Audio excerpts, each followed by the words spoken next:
الحمد لله نحمده ونستعينه ونستغفره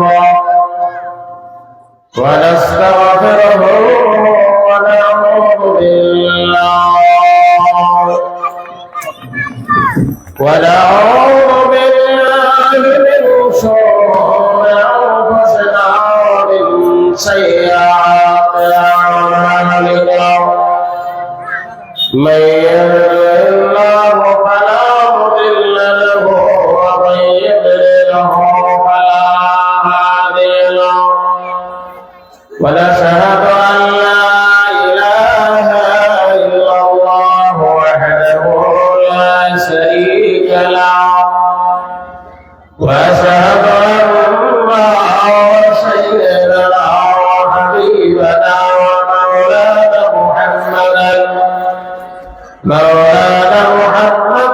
عبده ورسوله أما بعد فأعوذ بالله من الشيطان الرجيم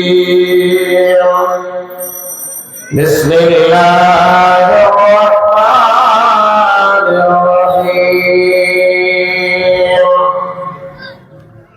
يا أيها الذين آمنوا لا تلهكم أموالكم ولا أولادكم عن ذكر الله ومن يفعل ذلك فأولئك هم الخاسرون.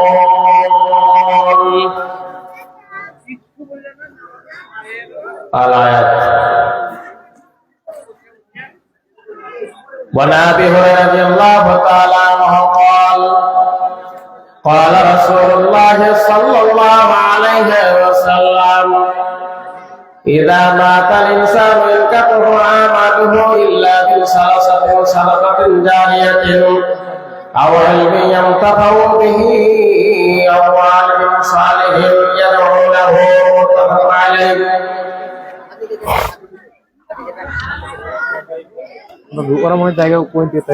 وقال الله تبارك وتعالى في موضع آخر بسم الله الرحمن الرحيم والعصر إن الإنسان لفي خسر إلا الذين آمنوا وعملوا الصالحات وتواصوا بالحق وتواصوا بالصبر.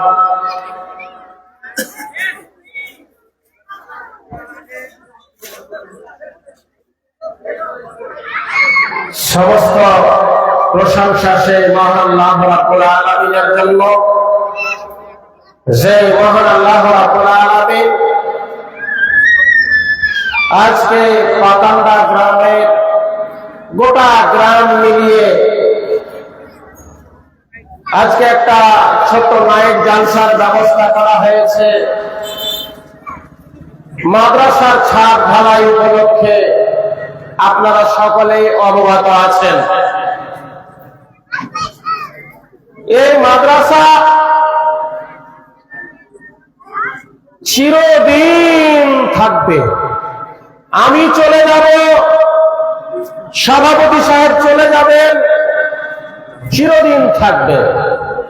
মহান আল্লাহ রাব্বুল আলামিনের হাজার হাজার প্রশংসা, কোটি কোটি প্রশংসা। সংক্ষেপে বলে আলহামদুলিল্লাহ। তারপরে পরে আপনার নবী, আমার নবী, সারা কোন কায়নাতের নবী, আকাই নামদার তাজদারি মাদানী আহমদ মুস্তাফা মুহাম্মদ মুস্তাফা সাল্লাল্লাহু আলাইহি ওয়াসাল্লামের প্রতি লাখো কোটি দরুদ ও সালাম বর্ষিত হোক। সাল্লাল্লাহু আমিন। আল্লাহুম্মা সাল্লি আলাইহি ওয়া বারিক আলাইহি। আজকের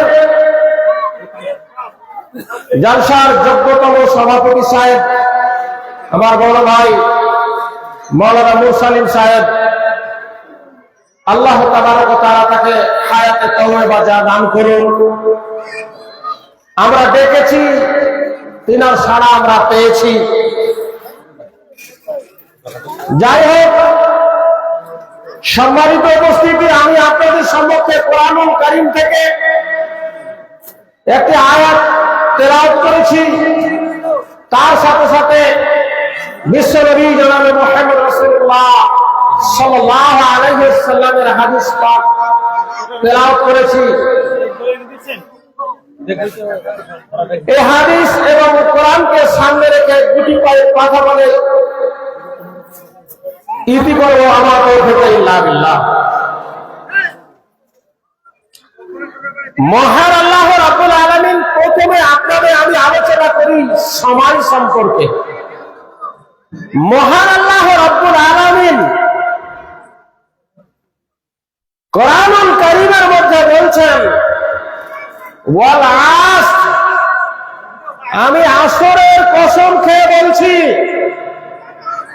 ইন্নাল ইনসানা লাফি খুসর, মানুষ ক্ষতিগ্রস্তর মধ্যে পড়ে আছে।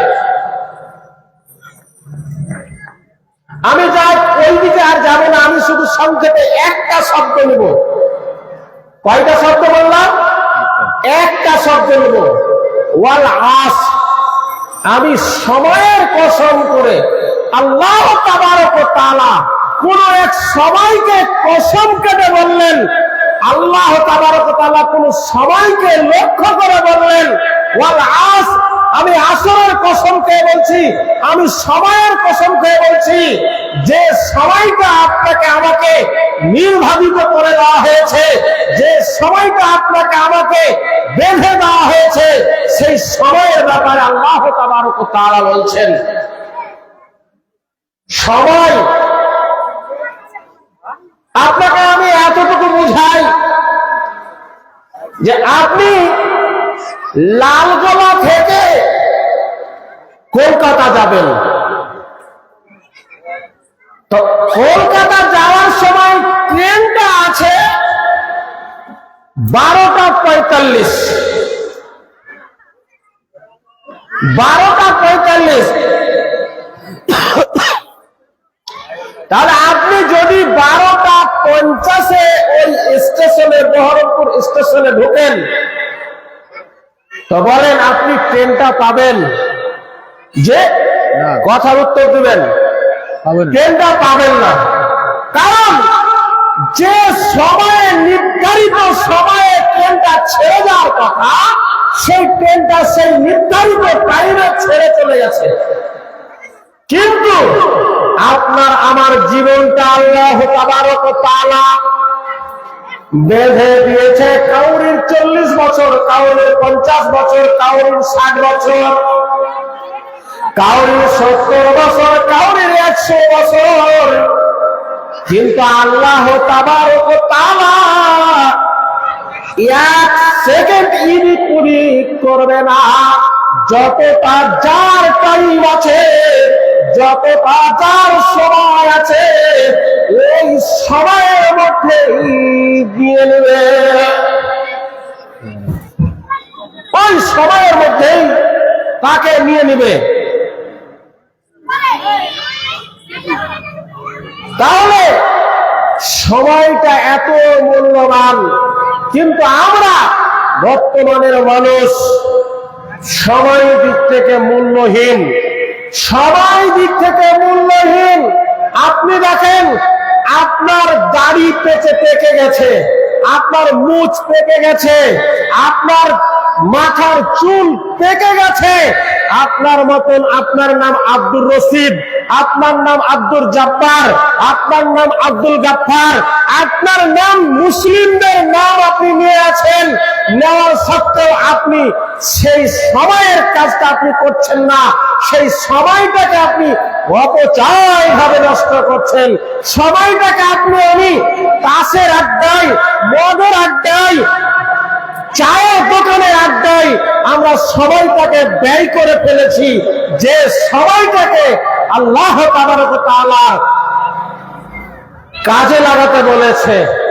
আল্লাহ রাব্বুল আলামিনের নবী বিশ্ব নবী জনাব মুহাম্মদ রাসূলুল্লাহ সাল্লাল্লাহু আলাইহি সাল্লাম বলেছেন, মুরু আওলাদুকুম সাবআ সিনিন ওয়া 10 সিনিন, তোমাদের বয়স যখন 7 হবে তোমরা তোমাদের বাচ্চাদেরকে টাইম লাগাও, 10 বছর হলে তাকে পিটিয়ে মসজিদের দিকে এসো, সময়ের দিকে গুরুত্ব দিখো, আখিরাতের দিকে তুমি গুরুত্ব দেওয়ার চেষ্টা করো। কিন্তু দুঃখের বিষয় আমরা সেই কাজটা করি না। আমরা বর্তমানের মানুষ, আমরা বিভিন্ন কাজে সময় বের করে দিচ্ছি, কিন্তু আমরা অরিজিনাল কাজে ব্যয় করি না। সম্মানিত উপস্থিতি, এই সময়টা এমন একটা জিনিস, আপনাকে আরো একটু উদাহরণ দিই তাহলে বুঝতে পারবেন। একজন ছেলে পরীক্ষা দিবে, মাধ্যমিক পাতান্ডার একটা ছেলে মাধ্যমিক পরীক্ষা দিবে, সেন্টার হচ্ছে খোশবসপুর। পরীক্ষার হলে ঢুকতে হবে 10:15, কারণ 10:15 খাতা এবং কোশ্চেন দেওয়া হবে।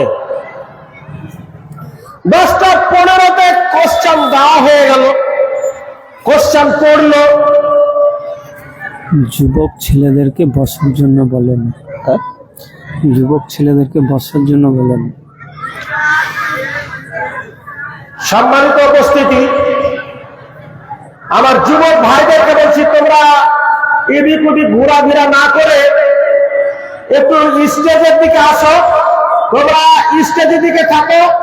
দেখো, মেলাতে কোনো লাভ নাই, মেলা থেকে তোমরা স্টেজের দিকে আসো। আল্লাহ তাবারক ওয়া তাআলা তোমাদের ইবাদত কবুল করবে। অতএব আপনারা এদিক ওদিক ঘোরাফেরা না করে, মেলা মহব্বত না করে স্টেজের দিকে আসুন। স্টেজে আসলে আমাদের বক্তাদেরকে তুলতে খুব সুবিধা হবে। আপনারা চলে আসুন। তো